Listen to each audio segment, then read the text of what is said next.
Yeah, so we'll continue in chapter 1. As you can see, our course shell is topic oriented, so you got chapters. We're going to be in each chapter for probably a couple weeks, and that's no different here. These two homeworks are definitely due on Friday, as in this coming Friday. The bonus homework, that's set to next Friday, okay? But you can see that. So what we were doing last time was dealing with our basic calculations of income taxes. And I gave out that sheet. There you go.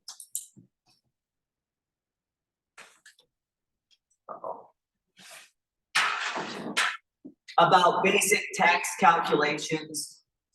So you should have a sheet if you were here last time. If you don't have that sheet, obviously we can download that and print it out.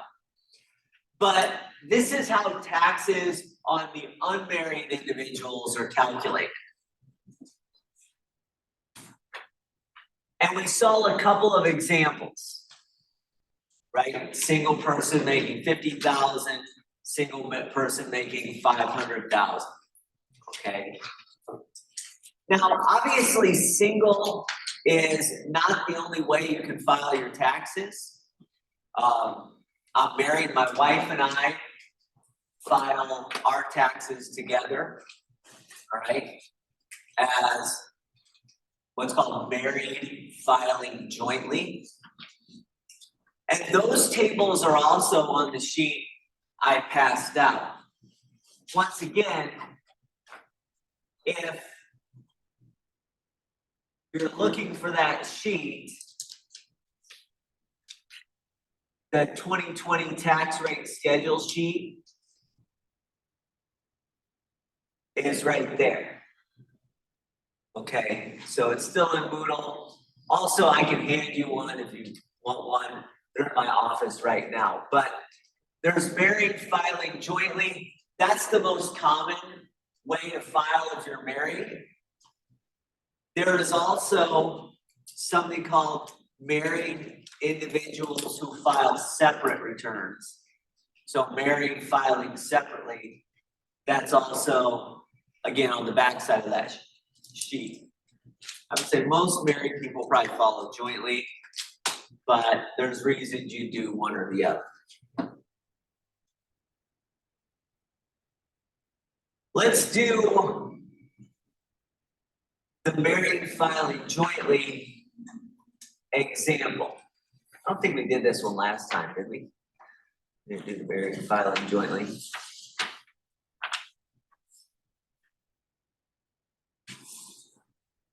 All right.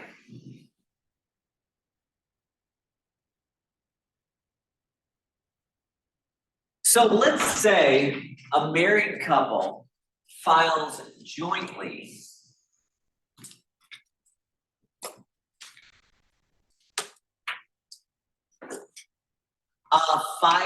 with $500,000 worth of taxable income.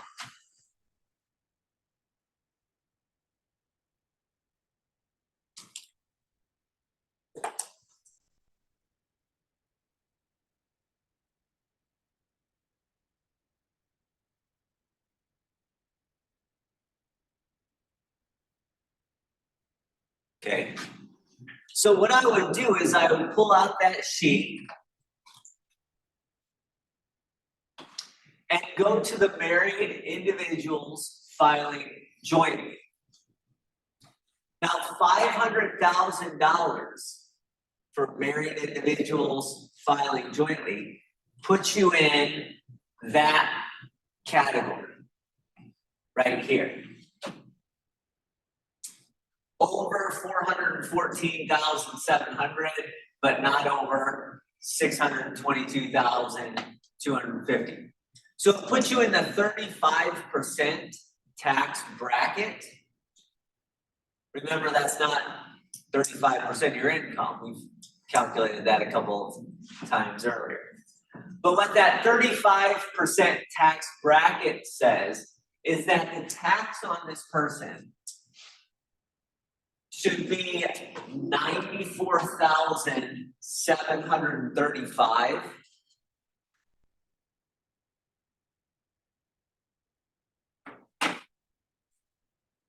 plus 35% of the excess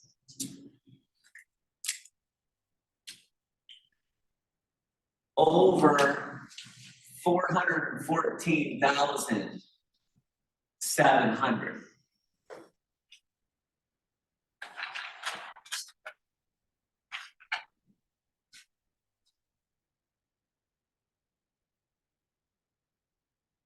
Everybody remember that? Now, what we mean by excess over 414,700 is how much is our income over that number, because that's the part of the income that gets taxed at 35%. The previous income got taxed at the lower rate. So in order to figure that out, I'll write a bunch of steps. I think I told you last time, but I'll emphasize again. The goal of taking notes is not really to get the right answer, but it's to be able to go back and look at the process. Right? So the better notes you take, the easier it is to see the process. So you get 94,735 plus 35%. Remember, make sure that's written as a rate of the excess. The excess I calculate by taking 500,000 and subtracting 414,700. I ended up with an excess of 85,300. Okay. This is what I usually do. I usually go write this one and then that one, or if I'm gonna roll early, I might just start this one. But again, if I wrote notes, I write all three of these first steps. At this point, I just type this into my calculator. 94,735 plus 0.35 times 85,300. So the tax that this married couple would owe is $124,590.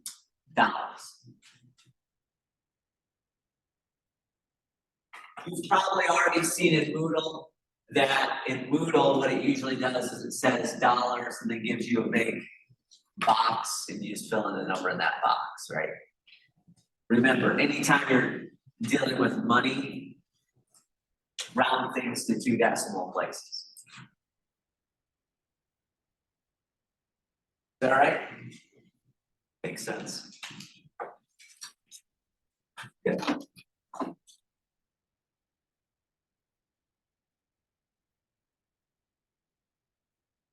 So those are our basic, income tax calculation. Okay. Oh, there it is.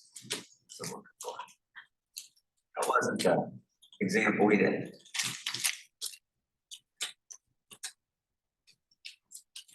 That not. By the way, notice that the married couple filing jointly, if you look back at your notes from last time, pays a different amount than the single person. Everybody notice that? The single person paid a different amount. And if we figure out how much this couple brings home and what's the percentage of income that they pay in taxes. In other words, what percent of the income does the tax account for? Well, those numbers are going to be different as well. Right? So on the bring home, again, that's just income minus taxes for our purpose. And for our purpose today, we're just doing federal taxes, so there might be a lot of other charges too. But I just take my income minus my taxes, or this married couple's income minus the married couple's taxes.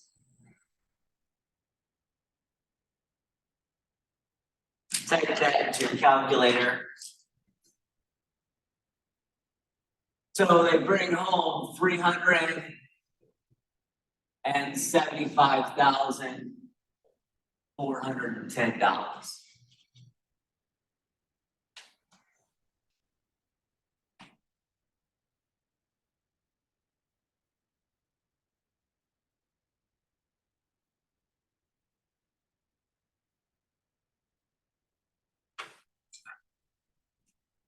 And then if we look at the percent of income that is paid in taxes, remember, all we do is just take the tax amount divided by the income. So I take the 124,590, divide that by 500,000.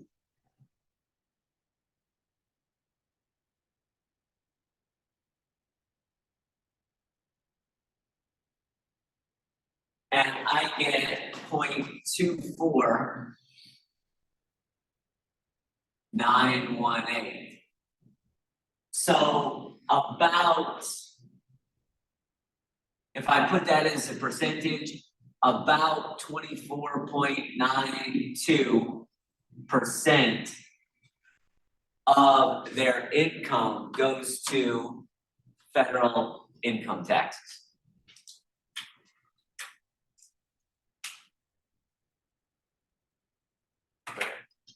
Again, that was a different percentage when we figured that out for the single person.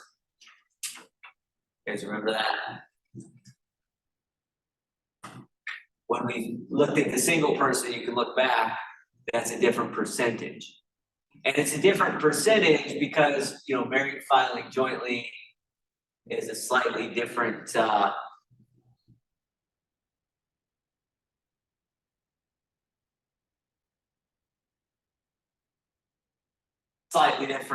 table than the single people. By the way, I want to show you this. This is kind of an interesting thing. On the married filing jointly, I want you to look at some of these numbers. Notice that the 10% bracket starts at 9,875 for the single. Notice it starts at 19,750 for married jointly. That's exactly double the single person.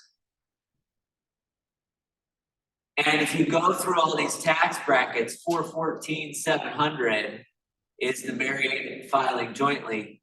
Notice 207,350.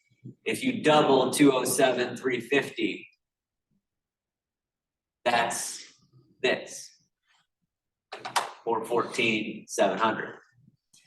And that works up until the very last tax bracket. So all these cutoffs are the exact same, except for the cutoff for the last tax bracket. The last tax bracket, 518,400 is the cutoff. If you doubled that, you'd be over $1 million.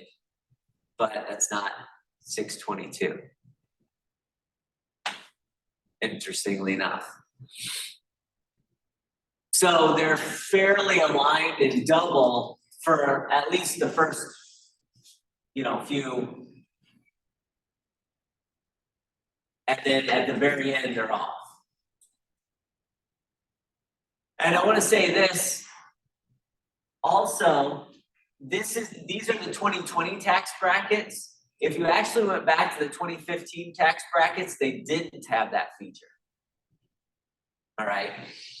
This was one when the Republicans took control of the Congress and the Senate.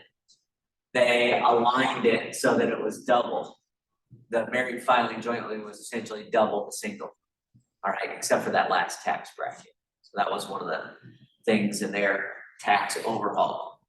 But it wasn't that way in 2015. I kind of like the fact that it's essentially double. That makes sense to me. 2 people versus 1. But that. One of the other things that you might say is what happens if they're married, filing individually? Well, now for the first few cutoffs, up until the 207, 350, it's exactly the same as the single. And then this weird thing happens at that very last cutoff. Instead of cutting it off at 500,000, it cuts it off at 311,000. So basically, they're all aligned fairly well, except for that very last bracket. That very last bracket, that very last, I should say, yeah, tax bracket percentage is a little bit off. Okay, 311 on that one, which is half of the married jointly. But that's not the same as single. Okay, weirdly enough. So they are better aligned. And lucky me, I don't ever get into that last tax bracket, so I don't have to worry about it, right? Most people don't. Okay.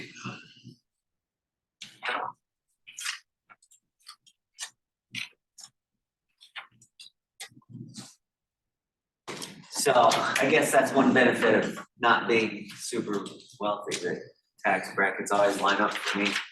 So. All right. Now on taxes, when you file your income taxes, there are these things called deductions and credits that complicate the income taxes. The income taxes would be fairly straightforward. This is probably the hardest part about them, deductions and credits. Now, these 2 things are different. A deduction is what is taken off of taxable income before taxes are calculated. So if there is a deduction, it is taken off of the income. A credit is directly taken off of the tax that I owe, right?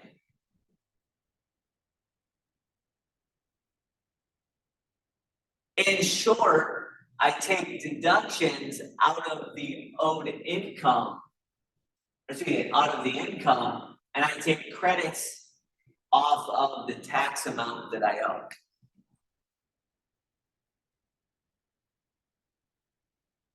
This is one thing people often don't understand. They say, well, I have $1,000 deduction. Should my taxes go down $1,000? And the answer is no. If you have a $1,000 deduction, your taxes only go down a percentage of that $1,000 deduction. However, if you have a credit, then your taxes do go down by the credit amount. If you have a $1,000 credit,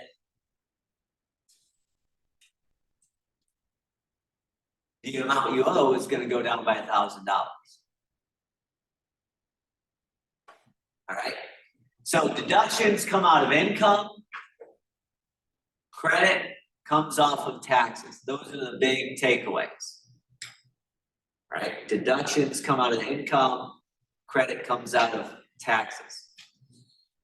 Now we saw last class period, that if a single person makes $50,000, the tax that they would owe is $6,790. You guys remember that? 6,790. Pretty sure that's what we got. We can look at that again. We can calculate that again if you like. So we take a single person whose income is $50,000.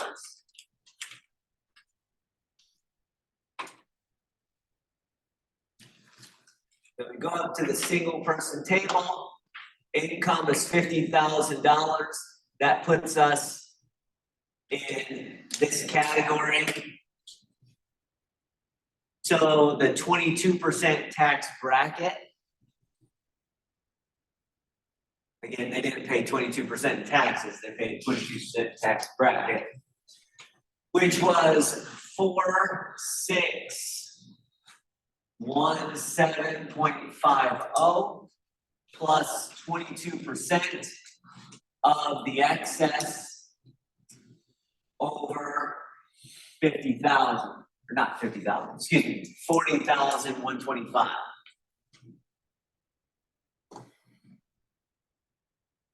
Okay, everybody remember that?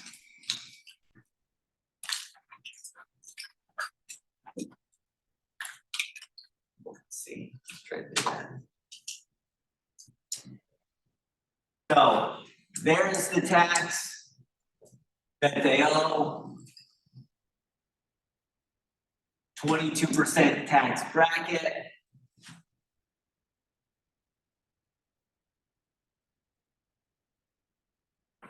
I'll do this very quickly because you probably have it in your notes already from last class period.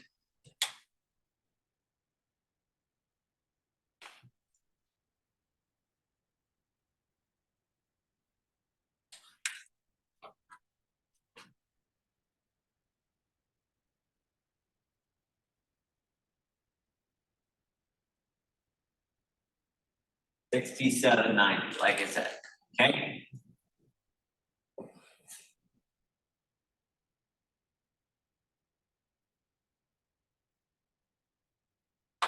Now that's the basic calculations, all right? Now we're gonna introduce a deduction and see how that changes what I'm doing here.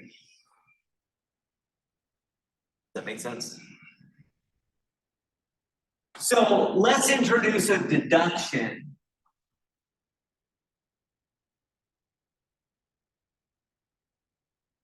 I forget how much the deduction that I chose was. Oop.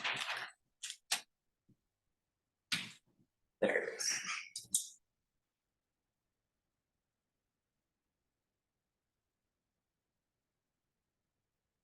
Okay, here's what we've done. So let's introduce a $4,000 deduction. Okay. For whatever reason, maybe this person donated $4,000 to charity. Maybe there's a $4,000 deduction in some other way. But let's say this person has a deduction of $4,000. How much should that person pay in taxes now? We're going to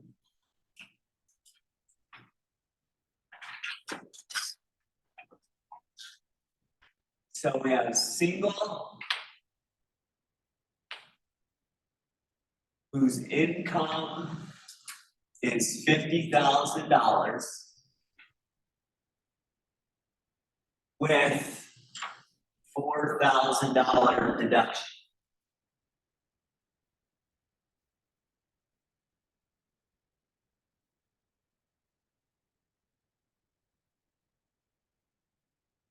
Is that all right? Now, here's what it comes down to. If you have an income of $50,000, but a $4,000 deduction, that means your taxable income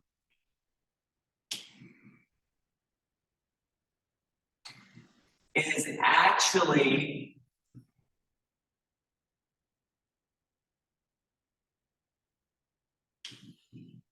$46,000.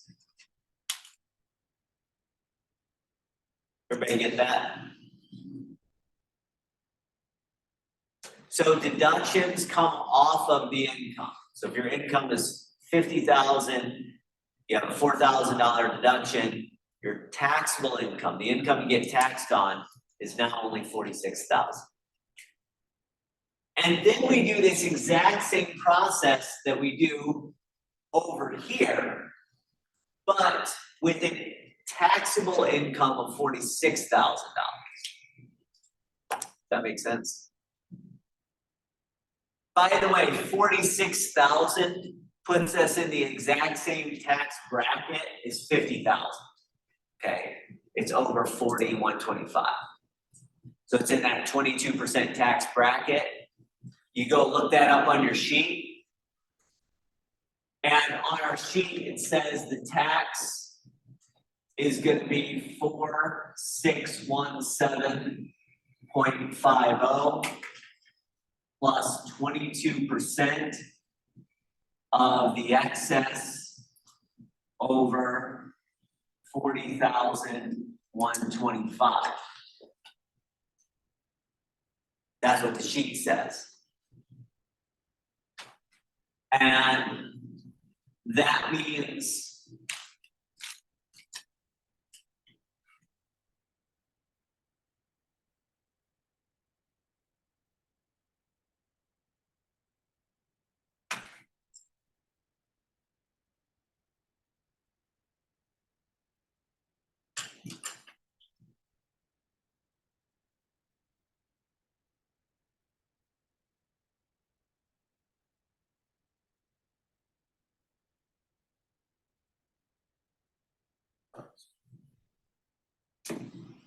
all right, that means that 22% is only going to get applied to, what's that, $5,875. What do you subtract?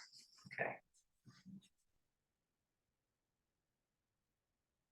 And so the tax amount that this person would owe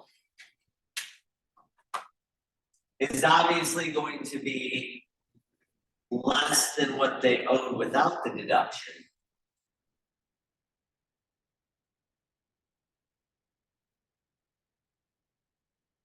It's going to be 5,910. Again, so a $4,000 deduction was not $4,000 off your taxes, right? By the way, how much was it off the taxes? If I could subtract these, 6790 minus 5,910. The difference there, you don't have to be too bad. Difference between these two is 880. That means a $4,000 deduction got translated into $880 off your taxes.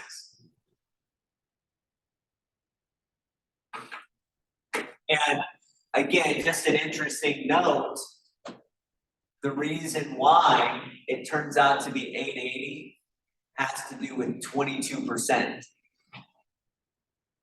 $4,000 at 22% of $4,000 is $880.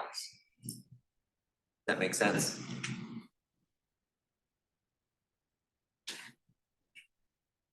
So that's why deductions are gonna lower your taxes, but they're gonna lower your taxes at a rate of, well, in this case, 22% of your deduction, not 100% of your deduction. You get that? So the deductions come off of income, right?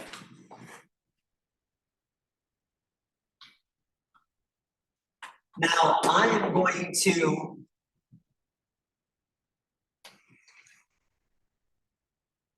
put this. Sorry, I gotta move this. There we go. That's better.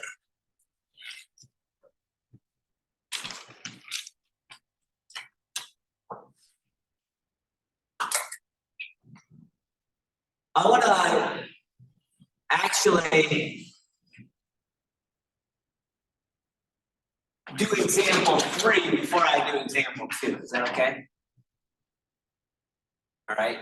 Just because I already have the $50,000 person set up on the board, and I've written that out already. Okay.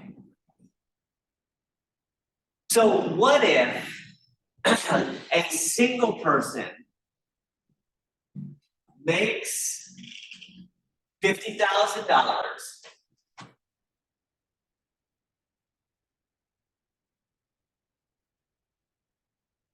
and they have a $4,000 tax credit? It says making taxes, but it should be paying taxes, right? How much should this person pay in taxes? So instead of doing a deduction, let's do a credit, which is $4,000. Again, because I had this written on the board already, I'm gonna skip example 2 and come back to it. So single person making $50,000 has a $4,000 credit.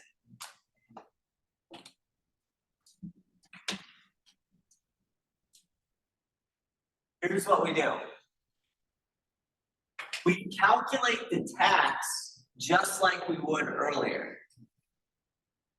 And instead of this being your final tax amount, this is your tax amount before the credit. Right? This is pre-credit tax amount.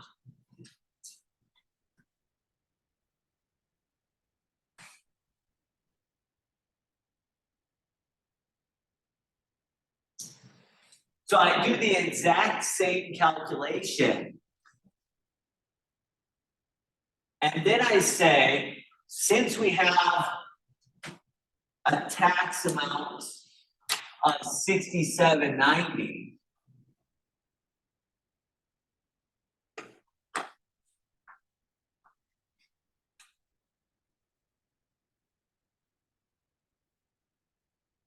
I just take that $67.90 and subtract $4,000 from it. So the tax that you owe, if you have a $4,000 tax credit, is now going to be $2,790.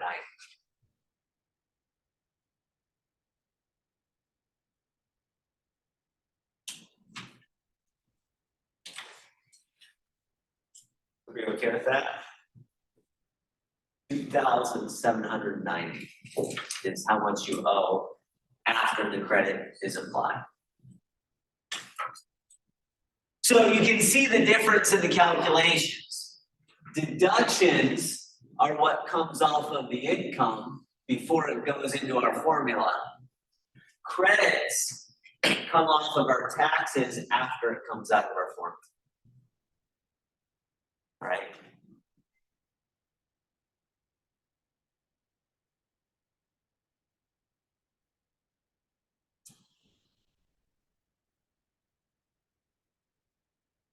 Is it better to have a $4,000 deduction or for $4,000 credit?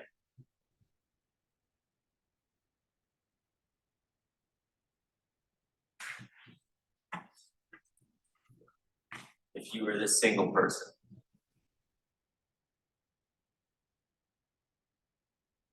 Not a trick question. What do you got, Candy? Credit, right? Credit. Easy, credit. $4,000 credit, you take off $4,000. That $4,000 deduction only took off $880. So credits are always, if they're equal amounts, equal amount of credit versus equal amount of deduction, the credit would be better. Now, obviously, if it were a $4,000 deduction versus a $100 credit, then the deduction is better than that case, right? So, but equal amounts, it's better to take off credits than deductions. Is that right? Here.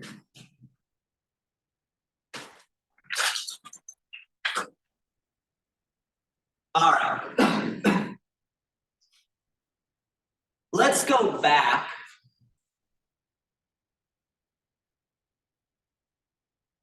to example 2 over there.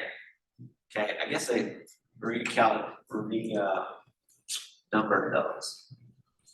I want you to try this deduction problem on your own.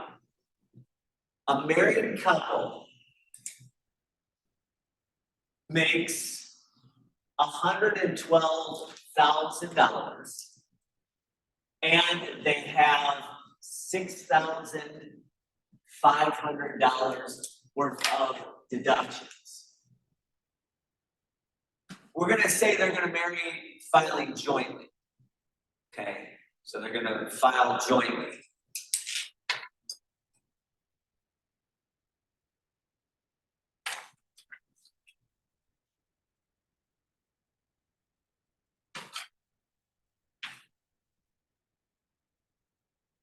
I want you to figure out how much they would owe in taxes if this were the situation.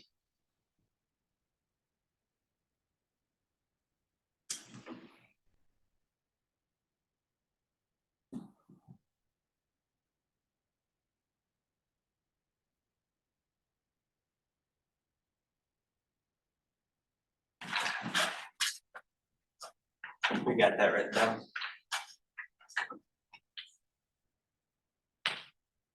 Run out of room. I was right. I want you to try that on your own. Hopefully you have that sheet. If you don't, you can just go online and look that up.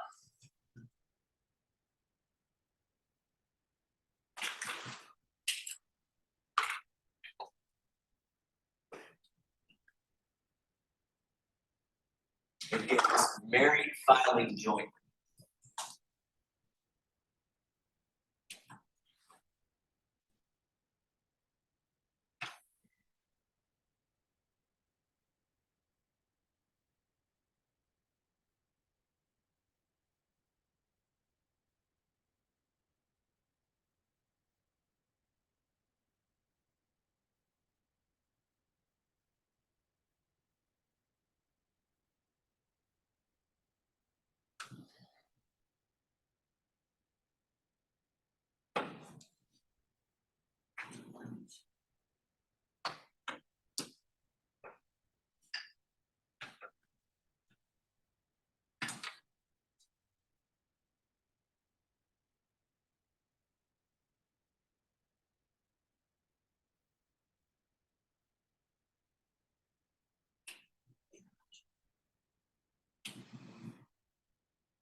All right, let's go through this.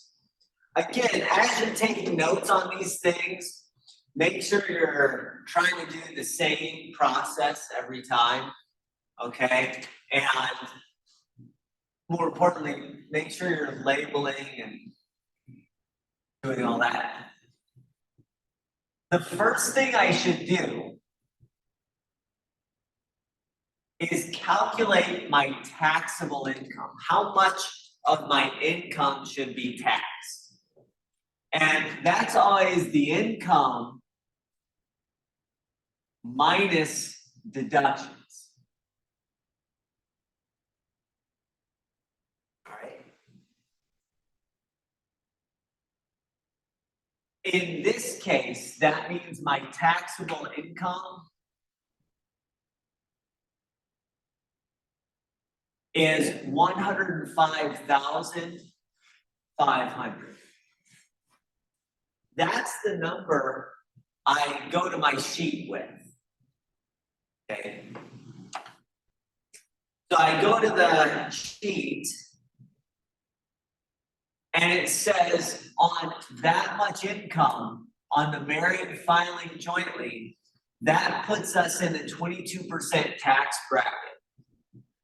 And the 22% tax bracket on married filing jointly says take 9,235 plus 22% of the excess over $80,250.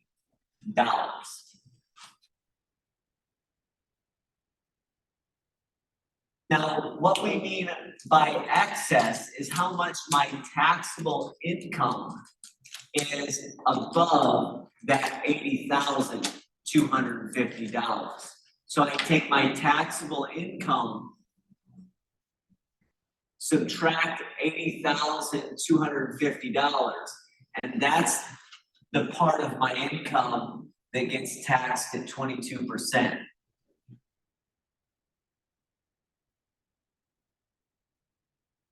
By the way, that's $25,250.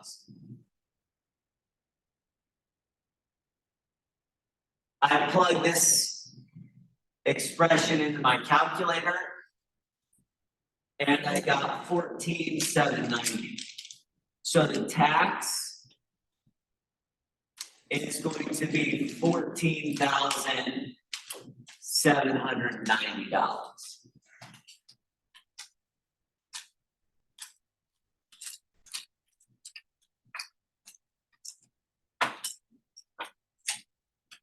Oops.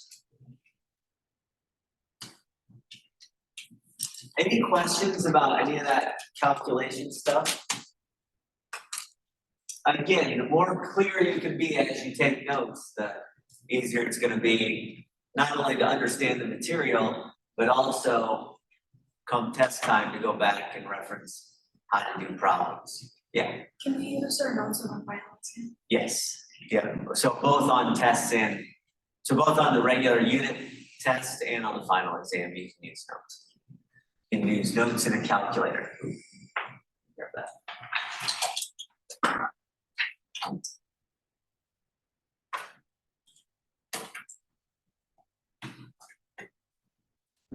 Now, on that tax sheet,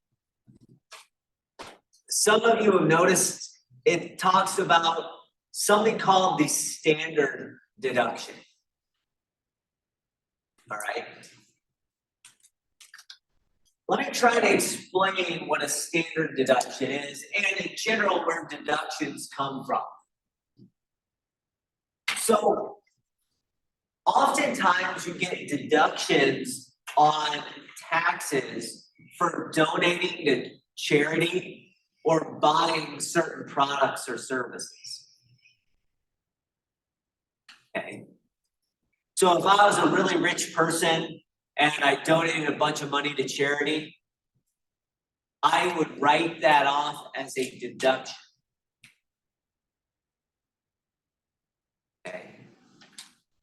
if if I did enough of that stuff, if I bought enough products or services or donated enough to charitable organizations, then I would probably itemize. I'd probably count up all of the times I bought certain products and all of the times I donated to charity, and I calculate that all up and come up with a number. All right. And let's just, for the sake of argument, say the amount of products and services that I bought that count as deductions, plus all of the charity that I did, that I counted, that counted as a deduction. All of my deductions in total added up to $10,000. Okay.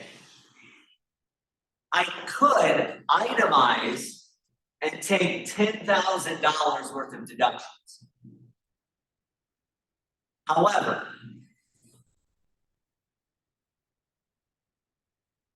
I could also save myself the trouble of trying to keep track of how many times I donated to charities and how many items I bought that were deductible, so I can forget all of that stuff.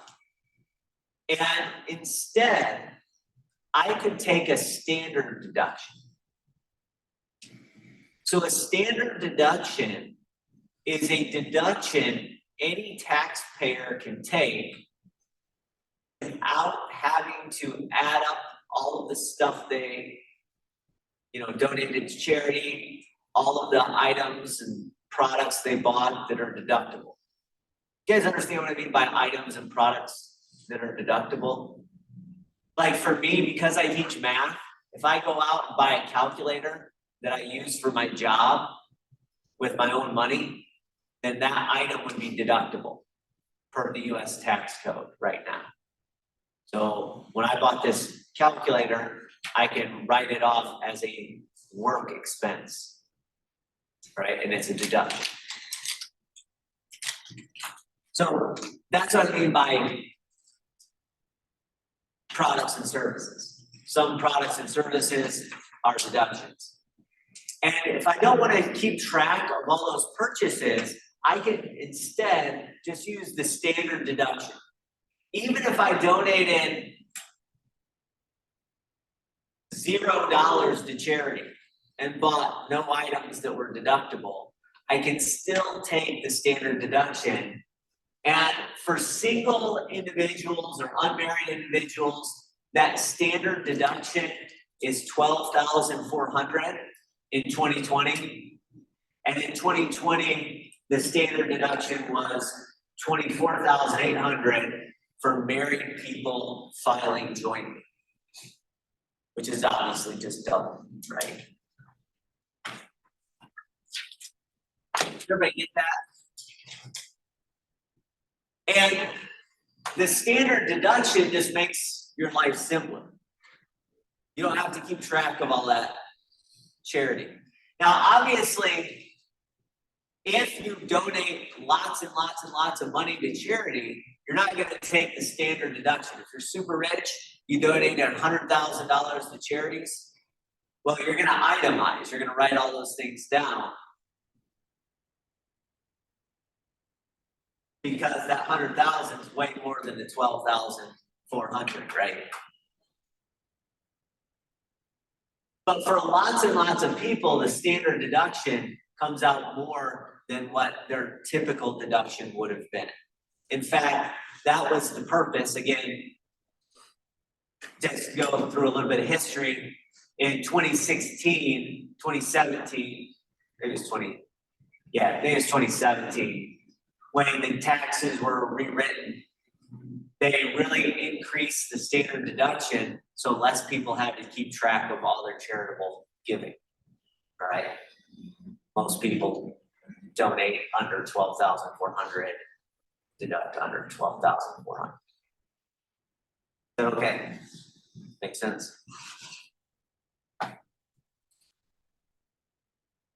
Now, how does all this pan out? Well, it just pans out as just a different number for your deduction to put into that equation. So let's say there's a married couple who makes 135,000. Just gonna change these numbers.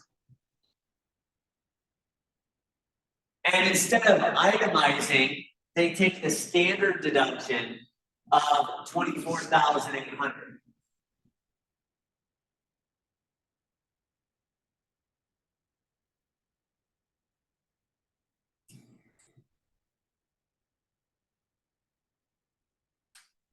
How much would they end up paying in taxes? We okay with that?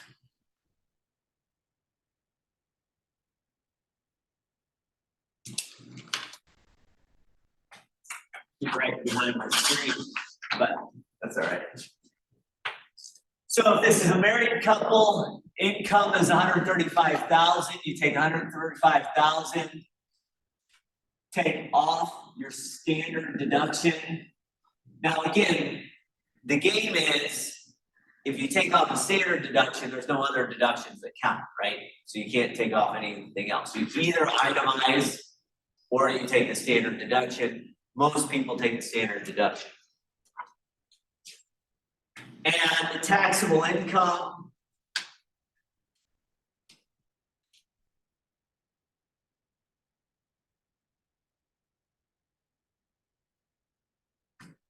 would be 109,200. Now, I just so happen to know that puts me in the 22% tax bracket for married filing jointly, same as the last problem. Okay, it puts me in the same exact tax bracket as the last problem. So the tax amount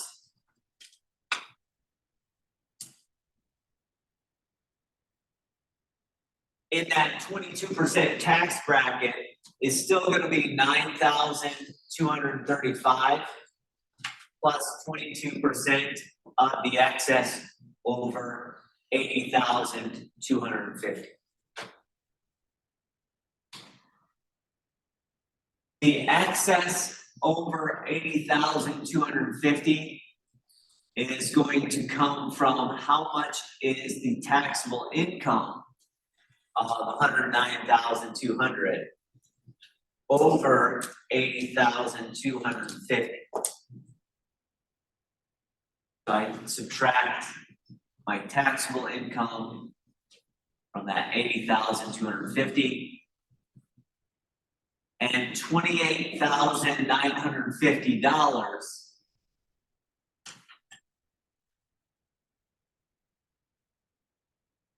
gets taxed at 22%. And then I add 9,235. And the amount of tax I would owe, or this couple would owe, is 15,604. That same thing I got.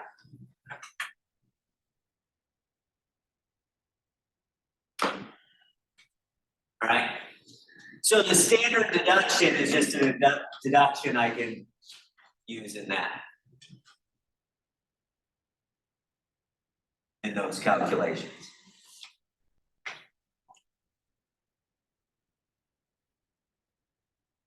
Any questions about this? Tough, easy, not too bad. Again, the hardest part is keeping track about which things you're doing and which numbers go where.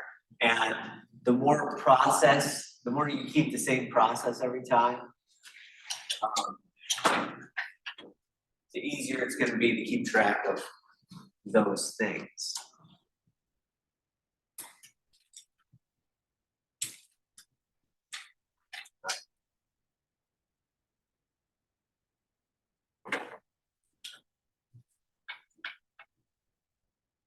Now I'm going to skip ahead to example number 5.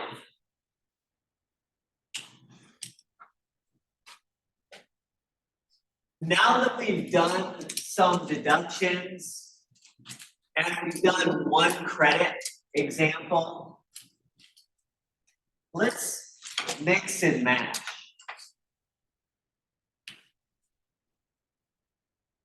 So we're going to assume there is a single person out there whose income is $62,000.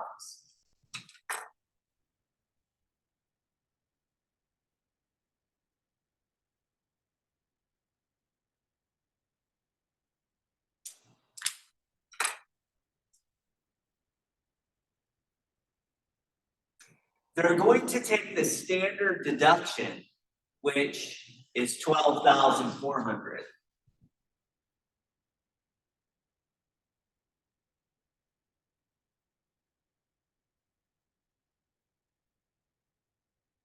And this person has $1,200 in tax credit.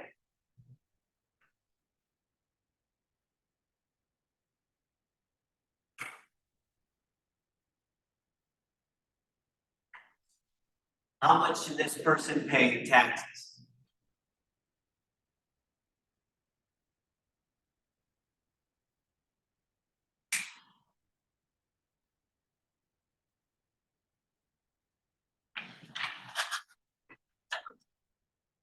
Okay.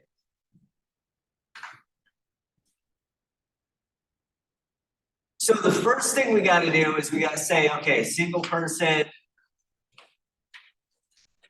We'll go to the single person sheet eventually. But the first thing we got to do is always figure out how much of the income is taxable. Because we're starting at 62,000 and taking the standard deduction,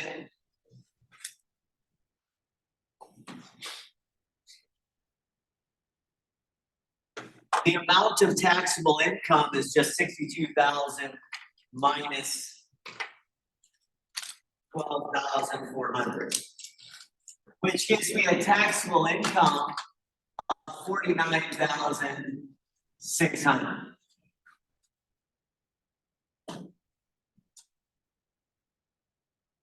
Because this person is single,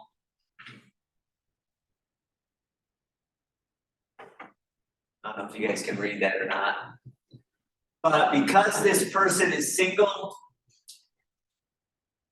I'm going to go to this category of over 40,125, but under 85,000 worth of income. And the tax is going to be 4,617 plus 22%, or 1,750, sorry. 50. Plus 22% of the excess over 40,125. That's our 22% tax bracket that we've seen a number of times already, right? Is that okay?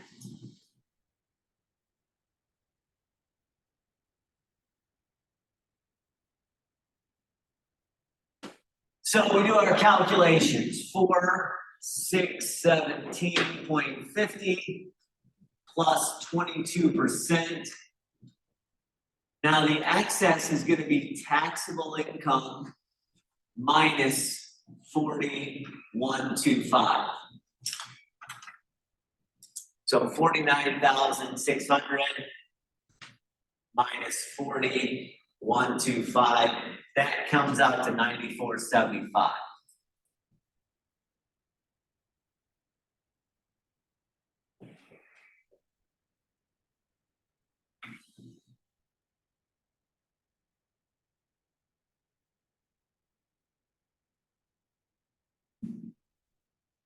Oops, I miswrote that, excuse me.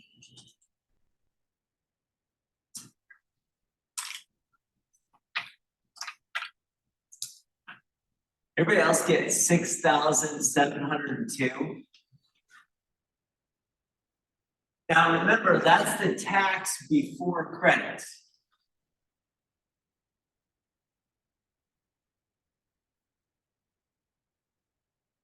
The tax after credit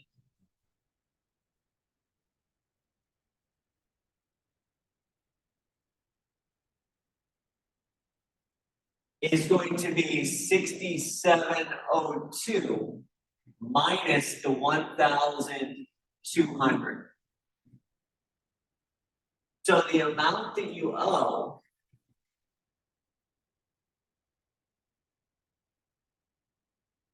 is the tax after credit, right?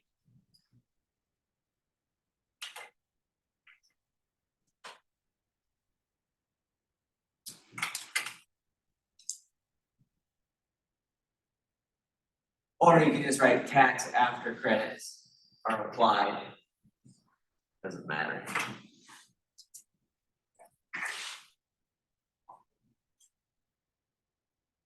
It's 5,502.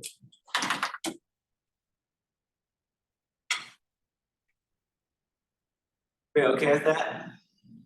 Those are the numbers everybody got when they did it. If you can get this down, then it's fairly straightforward. So we mix and match deductions and credits here.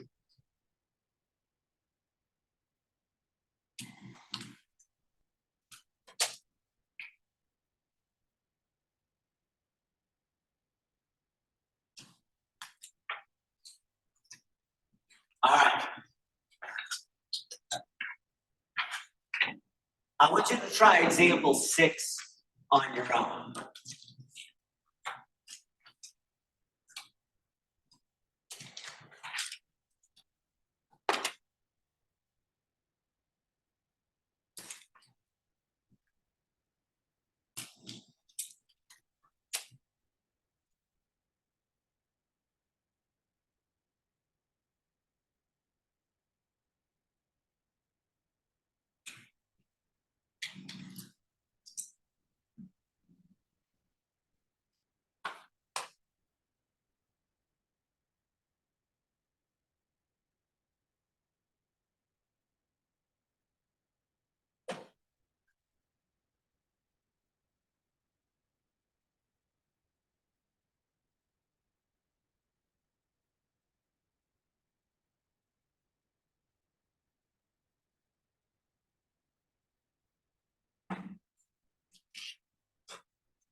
let's do this. So we have these pieces here. Income of 108,000. Again, this is married filing jointly. Income of 108,000 deduction. They're going to take the standard deduction for married jointly, which is 24,800, and then the credits. So your their taxable income should be 108,000 minus 24,800. That comes out to 83,200.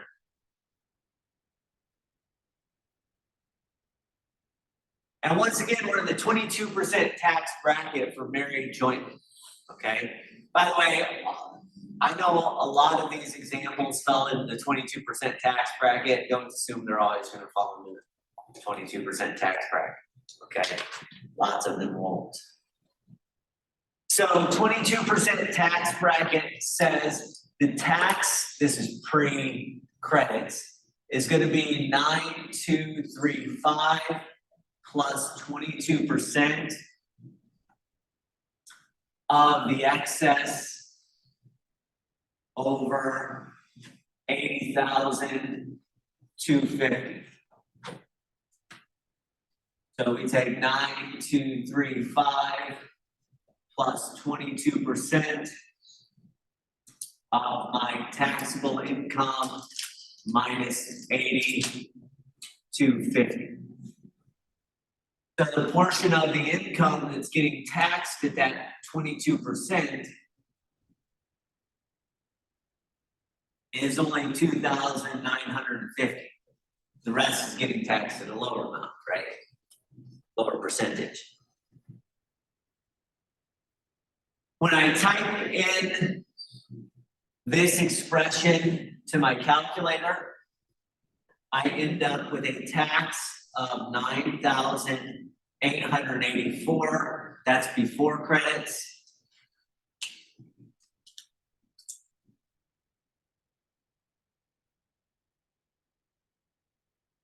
I typically don't, you could have written tax before credits each time here, but it's just more writing, so I tend not to do that. Just write the before credits at the end. Tax after credits. Well, I take that $9,884 and subtract $2,200 worth of credits. So the tax that I owe to the government should be $76.84. Is that all right?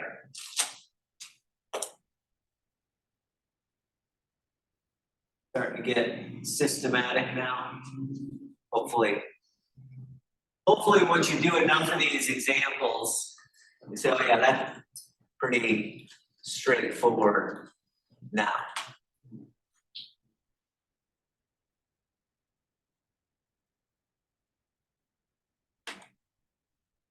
Now, one thing that could go weird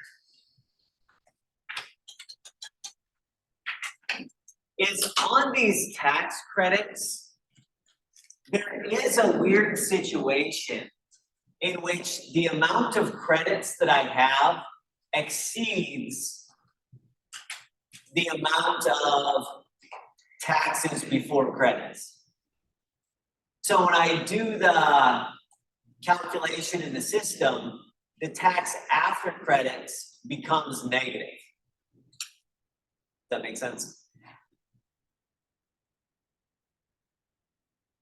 If the tax after credits becomes negative, then it actually kind of depends on which types of credits you use, whether you actually get back money, like the government owes you money, or whether that negative just turns into a zero.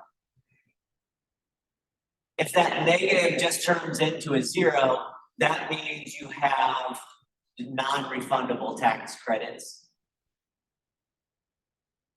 If you actually, the government owes you money for existing, then those are refundable tax credits, okay? Refundable means it can go to the negative, Non-refundable means it just, if it's negative, it goes to zero. That makes sense?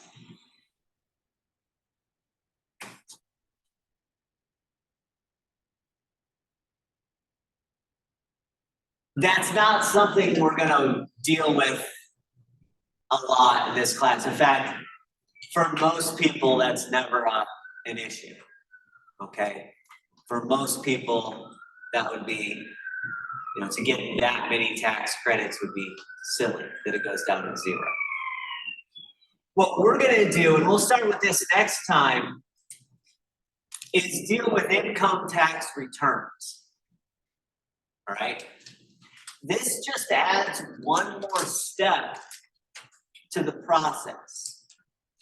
For those of you who have seen income tax returns before, they are, a document like this, where you have to fill out a bunch of stuff. All of this section is just calculate your income, where it all came from.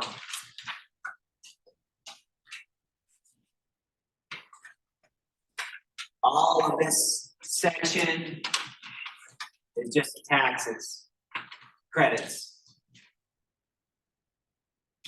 And this is the part this is the step that we add, which is how much did your employer already take out of your paycheck and give to the government?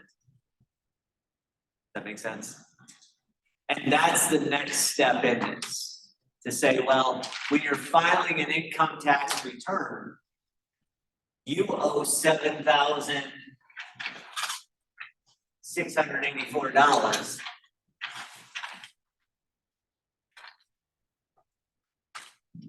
But your employer already put in a certain amount. That means you owe a little bit more, or you owe a little bit less, right? When they give you money back. So that's what we're gonna do next time. We won't really fill this is kind of an ugly form, but we'll talk about the algebra of what's going on here. Okay. Does that work? All right. Well, then I will see you next time. Yeah, if you want, you can start the homework. Other than that, I'll see you next time.